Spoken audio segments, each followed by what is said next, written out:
Finally, nahanap ko na rin. Dito lang pala ito sa tapat ng tulay ng Rosario Pasig.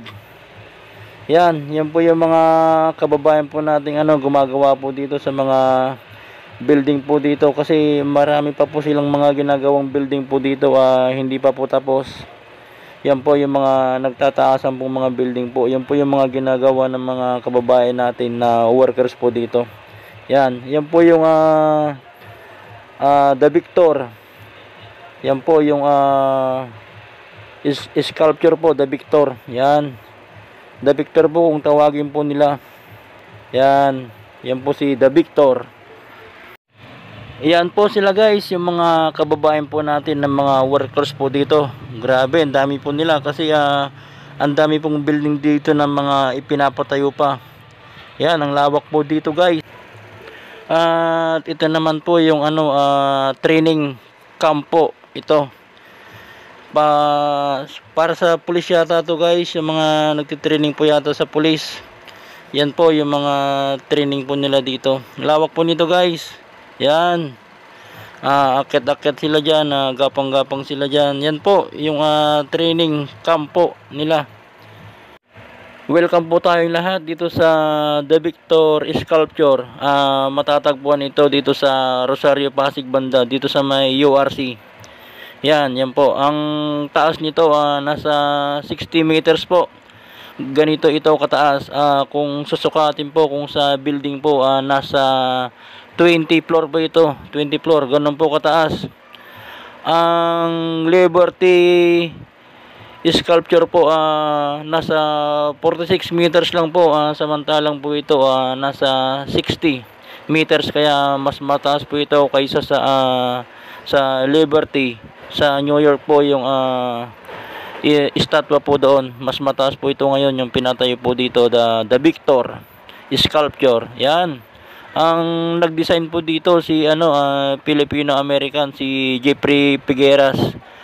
Siya rin po yung nag-design doon sa Times Sculpture doon sa SM Mega Mall. Siya din po 'yon. Yan.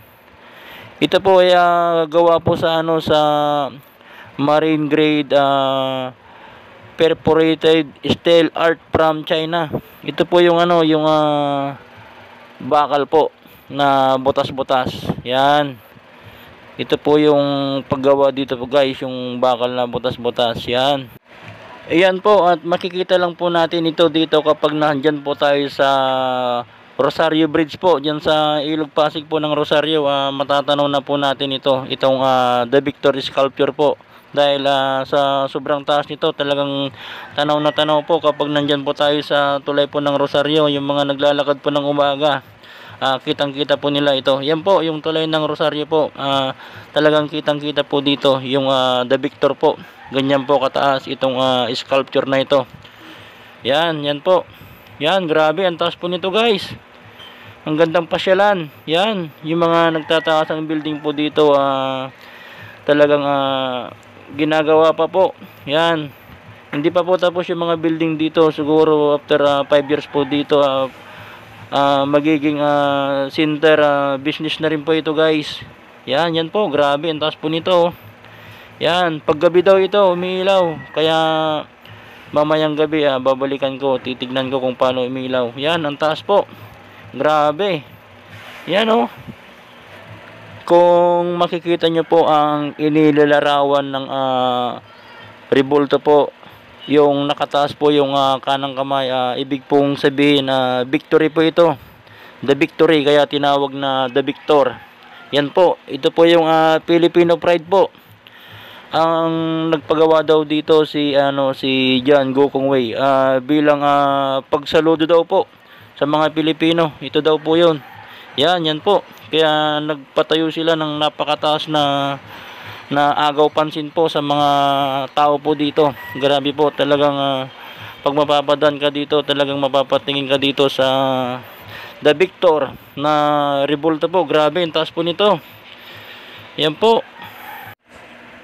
Sa mga kababayan po natin na gustong pumasyal po dito, open daw po ito na pasyalan, sabi ng security po dito.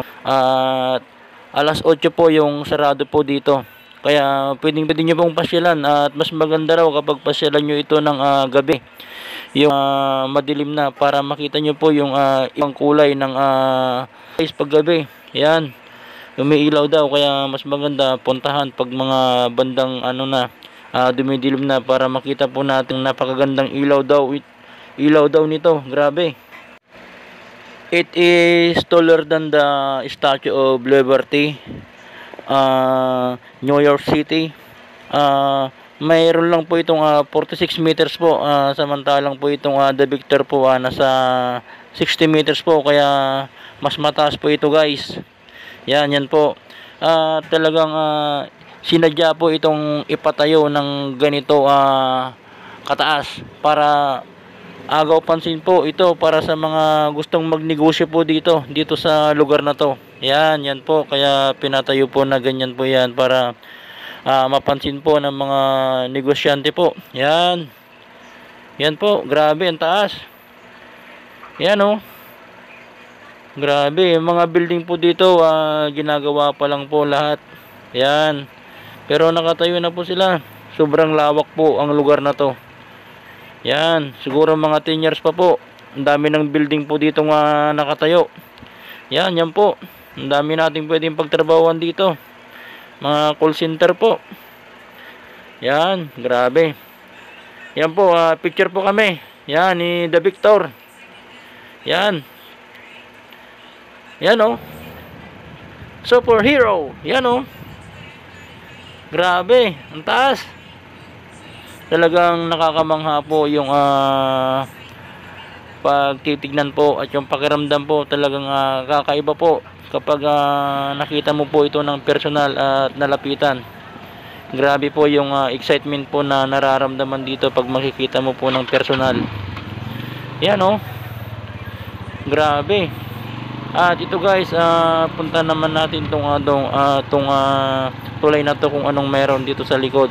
Yan, tulay po ito guys. Yan, pero itong tulay na to ginagawa po nila, nire-renovate po nila, pinapaganda po nila itong tulay na to. Yan po, pinapaganda po nila. Yan, nandiyan po yung mga kababayan po nating workers po. Yan, mga manggagawa po. Yan, at meron din sila diyang security po. Yan, at hindi po bawal mamasyal po dito guys. Yan po yung security po dyan guys.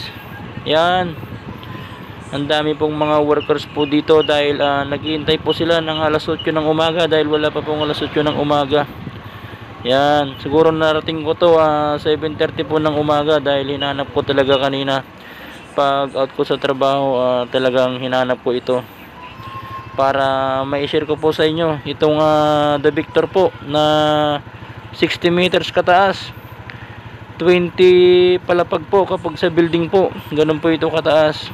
Sa mga kababayan ko po na hindi pa po nakikita ang The Victor po dito sa Pasig, ito na po, papasyal ko na kayo guys.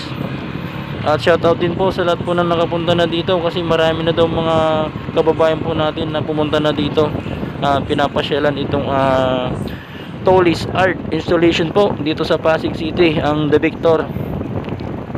At ito naman po guys yung pinapatayong building po dito, at pupuntahan lang po natin yung mga kababayan natin na sobrang daming workers po dito. Yan po, at sinisirmonan po yata sila ng foreman nila na kapag nasa trabaho na bawal lang mag CR. Yan po, ang dami nila guys. Pakinggan natin kung anong sinasabi.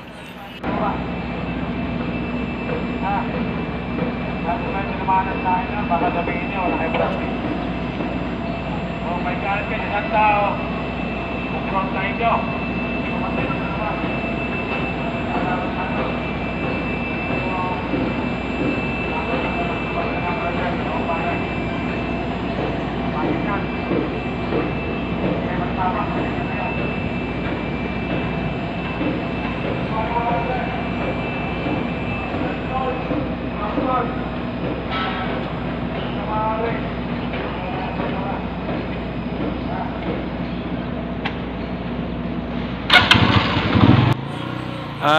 Uwi na ako guys, dahil napuyat ako sa duty, at mamayang gabi babalikan ko na lang ito, update ko kayo kung paano po umilaw itong The Victor po, dahil ang ganda daw po ito pag umilaw. Yan po, ang tataas po ng building yung pinapatayo po dito.